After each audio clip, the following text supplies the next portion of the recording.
Assalamualaikum warahmatullahi wabarakatuh dan selamat sejahtera. Pada hari ini kita nak mempelajari tajuk 2.5 aplikasi teknologi dalam RBT tingkatan 2 iaitu reka bentuk aquaponik.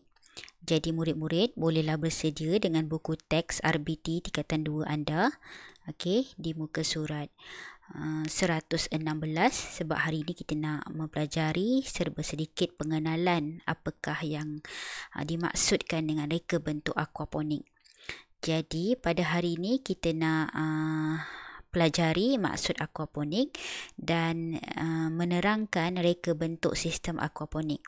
Seterusnya kita mengenal pasti apakah kelebihan dalam reka bentuk aquaponik yang akan kita pelajari ini. Jadi sedikit pengenalan berkaitan dengan reka bentuk aquaponik ni ataupun sistem aquaponik.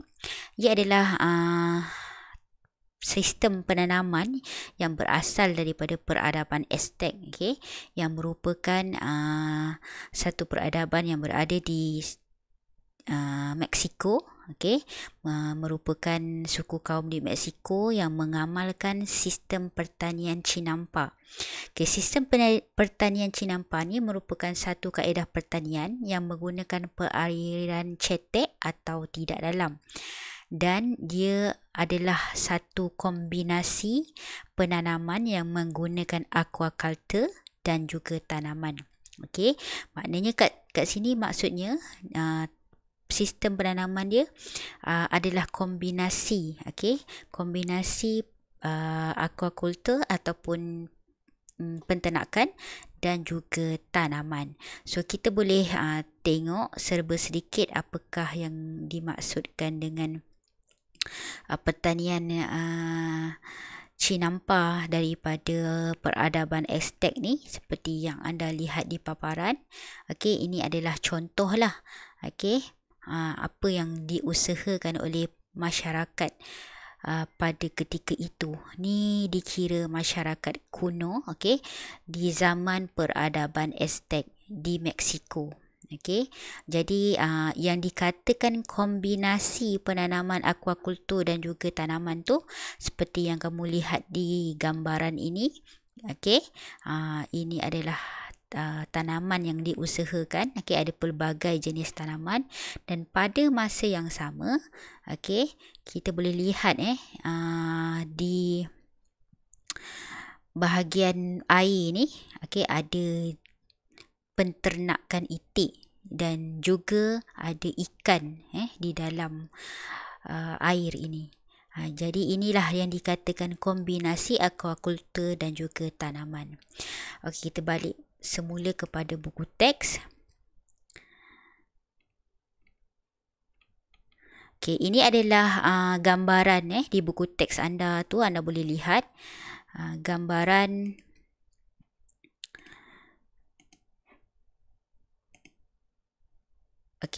gambaran pertanian ataupun gambaran aquaponik moden yang dilaksanakan pada masa kini. Telah diperbaharui. Selain daripada tanaman komersial, juga boleh dijadikan dalam bentuk perhiasan.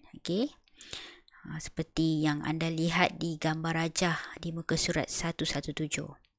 Kita tengok maksud aquaponik. Tadi serba sedikit sejarah berkaitan pengenalan aquaponik. Sekarang kita masuk kepada topik 2.5.1 iaitu maksud aquaponik dan menerangkan reka bentuk aquaponik. Jadi aquaponik merupakan teknologi pertanian yang menggabungkan aquaculture, aktiviti ternakan ikan dengan aktiviti hidroponik, menanam tanaman tanpa media tanah dalam satu pusingan air ataupun dalam satu circulation. Inilah yang dimaksudkan dengan maksud aquaponik tu tadi. Seperti yang telah saya highlightkan. Jadi unsur yang sangat penting dalam aquaponik adalah kewujudan ikan. Sebab tadi kan kita dah beritahu, saya dah beritahu ada kombinasi aquaculture dan juga hidroponik. Jadi aquaculture di sini adalah kewujudan ikan. Ikan, dan yang kedua ada kewujudan tanaman, dan bakteria. Okay, jadi ketiga-tiga unsur ini membentuk satu hubungan yang saling menguntungkan, dipanggil simbiosis. Okay, anda juga ada belajar di dalam sains berkaitan dengan simbiosis. Jadi cara ketiga-tiga unsur tersebut beroperasi kita boleh tengok pada gambar rajah ini. Okey. Kita tengok gambar foto 2.5.2. Okey, ikan yang diternak, okey, yang berada di dalam takung ini, dia akan mengeluarkan sisa makanannya. Okey, sisa makanan tersebut mengandungi amonia dan juga kotoran bagi tanaman. Tapi pada masa yang sama, bakteria yang ada pada sisa kumuh ikan tu tadi, okay, dia akan menapis dan mengubah amonia itu menjadi nitrat dan zat yang berfungsi sebagai baja kepada tanaman. Di asalnya sisa ikan tu tadi tidak baik, okay, untuk tanaman, tetapi kerana ada kehadiran bakteria, jadi dia akan ubah. Okay, dia akan ubah amonia dan juga kotoran itu tadi menjadi nitrat dan zat, okay, yang berfungsi sebagai baja kepada tanaman. Jadi kita dapat tengok aliran ni ya. Okay, tanaman pula akan menyalurkan oksigen dan air, okay, yang bebas amonia, okay, untuk keperluan ikan. Itulah yang dikatakan sebagai simbiosis tadi. Jadi ketiga-tiga unsur tadi penting, iaitu iaitu ikan, okay, tanaman dan juga bakteria. Okay, kita dapat lihat pada peta aliran ni tadi. Okay, tujuan aquaponik, tujuan utama sistem aquaponik adalah untuk mengekalkan kualiti air, okay, dan mengurangkan kadar amonia di dalam air supaya dapat dimanfaatkan oleh organisma lain. Okay, ini tujuan utama aquaponik. Okay, nak kekalkan kualiti air tu dan nak kurangkan kadar amonia yang ada dalam air supaya dapat dimanfaatkan oleh organisma lain. Dalam sistem aquaponik ini, organisma itu merujuk kepada tanaman dan juga ikan tu tadi. Okay.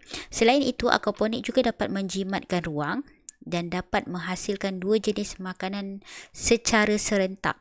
Okay, jimat ruang dan dapat hasilkan dua jenis makanan secara serentak, iaitu tanaman dan juga ternakan. Jadi pada masa yang sama, okay, kita dapat tuai hasil tanaman dan pada masa yang sama juga kita dapat hasil ternakan ikan tu tadi. Maknanya kita ada dua sumber makanan lah. Okay, bahagian B pula, sistem kitaran aquaponik. Dia adalah sistem pengaliran air dari kolam ikan ke media tanaman. Okay, dan air akan dikitar semula ke dalam kolam. Okay, seperti mana awak dapat lihat pada rajah 2.5.1 tu. Okay, air akan mengalir, air yang bersih dia akan mengalir kepada akar tanaman ni, dan pada masa yang sama, okay, tanaman akan membekalkan oksigen yang diperlukan. Okay, maknanya akan menghasilkan air yang bersih balik semula kepada ikan ni tadi. Okay, itulah dia kitaran aquaponik. Jadi ikan akan hasilkan amonia dan urea yang kaya dengan nutrien, dan bahan amonia, nutrien dan juga amonia dan urea dari ikan ni tadi, okay, akan dihantar, okay, akan berubah menjadi nitrit dan nitrat yang akan diserap oleh akar tumbuhan, okay, akar tanaman. Dan akar tanaman tadi apabila telah menyerap nitrit dan nitrat, dia akan teruslah membekalkan oksigen dan air yang bersih kepada ikan. Okay, itu kitaran sistem aquaponik. Jadi aquaponik ni ada pelbagai jenis, okay, boleh dilaksanakan secara dua cara, okay, iaitu secara takungan dan juga kitaran. Okay, aquaponik secara takungan kita boleh lihat seperti dalam gambar rajah 2.5.2 ni. Dia hanya menggunakan kolam, tangki atau bekas yang sama untuk ikan dan tanaman. Okey, ikan dipelihara di dalam bekas, manakala tanaman berada di permukaan air dengan akar yang terendam. Jadi ini adalah aquaponik secara takungan. Kebiasaannya selalunya digunakan untuk ikan hiasan lah. Okey. Tetapi kalau secara komersial, kebanyakannya pengusaha akan melakukan aquaponik secara kitaran. Kalau aquaponik secara kitaran, dia menggunakan dua bekas tangki. Iaitu tangki ikan dan bekas tanaman ni secara berasingan. Berlainan dengan aquaponik secara takungan tadi, dia menggunakan bekas yang sama. Bekas yang sama untuk ikan dan juga tanaman. Tetapi aquaponik secara kitaran, dia menggunakan dua bekas tangki bagi ikan dan tanaman secara berasingan. Jadi cara ini mempunyai kelebihan dari segi penyediaan oksigen untuk akar tanaman yang lebih efisien lah, dan membuatkan tanaman lebih sihat, selain mengurangkan risiko lain, iaitu risiko busuk akar. Media tanaman yang digunakan seperti hydroton, kerikil atau media lain yang sesuai. Ini media tanaman yang digunakan kebiasaannya untuk aquaponik. Dia adalah dia penggunaan tanpa tanah. Kalau guna tanah nanti habislah. Air tanah ni nanti masuk pula ke takung ikan. Jadi dia menggunakan media tanaman yang selain tanah. Jadi nak gantikan tanah itu boleh digunakan hydroton ataupun kerikil. Ini adalah gambar, ini adalah sistem aquaponik secara kitaran. Awak boleh tengok juga pada rajah 2.5.3. Kita pergi ke tajuk yang seterusnya, iaitu reka bentuk sistem aquaponik. Reka bentuk aquaponik ni adalah susunan komponen dan bahan aquaculture dengan sistem hidroponik. Macam yang tadi, kita tengok ada dua cara, secara takungan dan juga secara kitaran. So, kita ada beberapa model aquaponik yang biasa digunakan. Antaranya adalah sistem raft ataupun rakit, yang mana diletakkan terus di atas permukaan air sehingga akar tanaman terendam. Jadi sistem raft ni kita dapat lihatlah dia adalah sistem ataupun model aquaponik secara takungan. Kalau sistem EBB dan flow ni, kita boleh lihat dia adalah sistem secara kitaran yang mana turut dikenali sebagai sistem pasang surut. Jadi sistem ini berfungsi dengan menggunakan alat yang dipanggil sebagai loceng sifon. Yang di tengah ni adalah loceng sifon, ya. Alat ini mengalirkan air dari media penanaman apabila air sudah memenuhi media penanaman. Apabila air dari takung bawah ni dipump naik ke atas, so dia akan memenuhi media tanaman ni. So bila air ni dah penuh di kawasan media tanaman, dia akan surut balik dan kembali kepada bekas dari bekas tanaman ke tangki ikan. Jadi itu yang dikatakan sebagai sistem pasang surut. So loceng sifon ni dia bekerja prinsip yang sama seperti pelampung pada tangki simbah ataupun pelampung yang ada pada tangki di toilet. Jadi pelampung tu akan menghentikan aliran air apabila sudah penuh, dan loceng sifon akan mengeluarkan air juga apabila sudah penuh. Jadi sistem EBB dan flow ni adalah sistem aquaponik yang sederhana jika dibandingkan dengan sistem raft dan juga NFT. Yang terakhir kita tengok pada sistem NFT ataupun nama lainnya nutrient film technique. Sistem ini seolah-olah sistem raft, sistem yang pertama kita belajar tadi, tapi sistem ini dia tidak menggunakan media penanaman dan akarnya hanya menyentuh lapisan air yang mengalir. Jadi anda boleh lihat apa seperti di gambar raja, palung bekas tanaman ni dia diletakkan agak sengit sedikit kerana dia hanya nak melalui akar sahaja. Jadi akar perlu pastikan menyentuh air yang mengalir lah. Dan air yang mengalir tidak boleh bertakung dan sentiasa perlu mengalir dengan cepat. Okay, kelebihan sistem ini adalah air yang digunakan pada tumbuhan hanya sedikit saja. Okay, dan air ni akan sentiasa berkitar, pergi balik daripada bekas ikan, tangki ikan ke bekas tanaman. Okay. Dia menggunakan tenaga elektrik, sepenuhnya dalam sistem NFT ni, kerana pam sentiasa bekerja untuk mengepam air ke tanaman. Ni contoh sistem NFT lah. Kita boleh tengok perbandingan dalam jadual 2.5.1. Perbandingan antara 3 sistem aquaponik yang telah kita belajar tadi, iaitu yang pertama sistem RAF, kedua sistem EBB dan flow, dan ketiga sistem NFT. Dari segi sistem, ketiga-tiganya mempunyai kelebihan dan kelemahan masing-masing. Tapi apa pun, dia tetap merujuk kepada tujuan yang sama dalam aquaponik.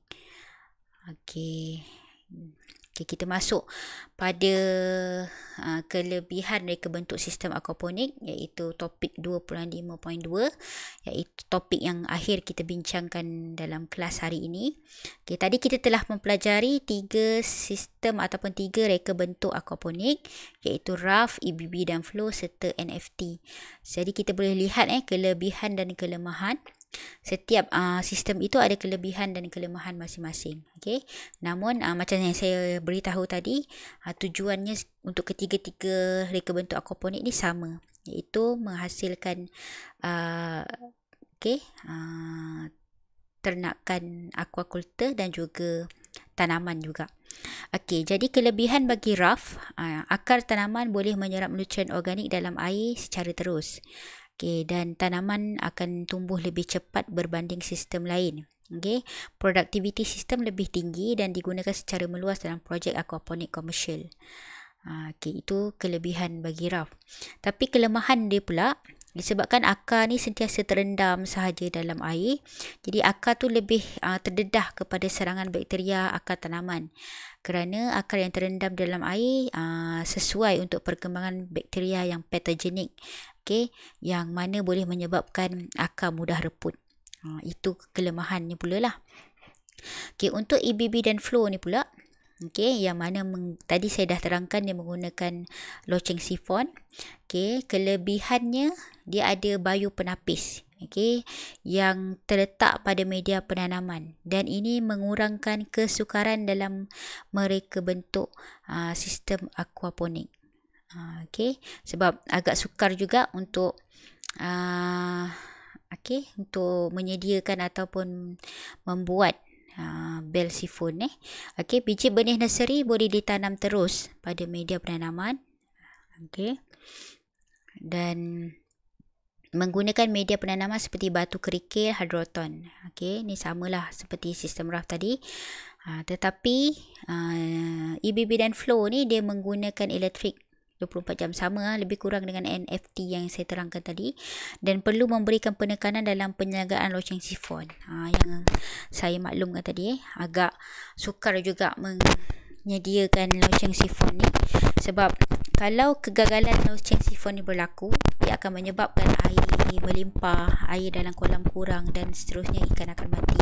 Sebab aliran air ni dikawal oleh loceng sifon. Jadi perlu pastikan yang loceng sifon ni sentiasa bekerja dalam keadaan yang baik lah. Dan yang terakhir adalah sistem NFT yang kita bincangkan tadi. Seperti mana yang kita tahu, air yang digunakan untuk mengairi tumbuhan tadi sangat sedikit. Sebab air ni hanya mengalir kepada akar tanaman saja. Dia tidak bertakung. Di pam yang digunakan pun boleh saja pam yang kecil, asalkan air melalui akar tanaman. Tetapi produktivitinya tidak setinggi sistem RAF. Cuma cukup untuk berikan hasil yang biasa sajalah. Cuma kalau kita nak gunakan, maksudnya nak banyakkan hasil tanaman, kita perlu ada beberapa tingkat beberapa tingkat NFT. Ada sahaja dijual di pasaran untuk sistem NFT ni. Jadi dengan menggunakan tingkat yang banyak. Palung bekas tanaman yang bertingkat-tingkat dan banyak, so dapat meningkatkanlah productivity bagi sistem yang menggunakan NFT. Selain daripada kelebihan tu tadi, kelemahan dia memerlukan penapis tambahan. Bagi menapis sebarang kekotoran masuk ke dalam tangki ikan. Jadi penyemaian benih kita tak boleh lakukan terus kepada sistem NFT ni sebab dia ada air yang mengalir. So kalau kita letak benih pada bekas tanaman, dia akan dihanyutkan oleh air yang mengalir ini. Jadi dia tak sesuai untuk penyemaian benih secara terus. Itu adalah kelemahan sistem NFT ya. Jadi dengan itu saya telah terangkan topik 2.5.2 dan juga sistem dua cara sistem aquaponik, iaitu secara takungan dan juga kitaran, serta proses kitaran aquaponik ni, apa yang berlaku sepanjang proses kitaran ni, apa yang penting. So saya harap anda dapat membuat ulang kaji dan membaca balik tajuk yang telah kita pelajari pada hari ini supaya dapat faham dengan lebih jelas selain daripada mendengar penerangan melalui saya dalam video rakaman ini. So itu saja yang saya dapat kongsikan untuk hari ini, dan seterusnya kita akan mengikuti topik yang seterusnya dalam reka bentuk aquaponik. Terima kasih kerana mengikuti PDPR dan selamat maju jaya. Assalamualaikum dan salam sejahtera.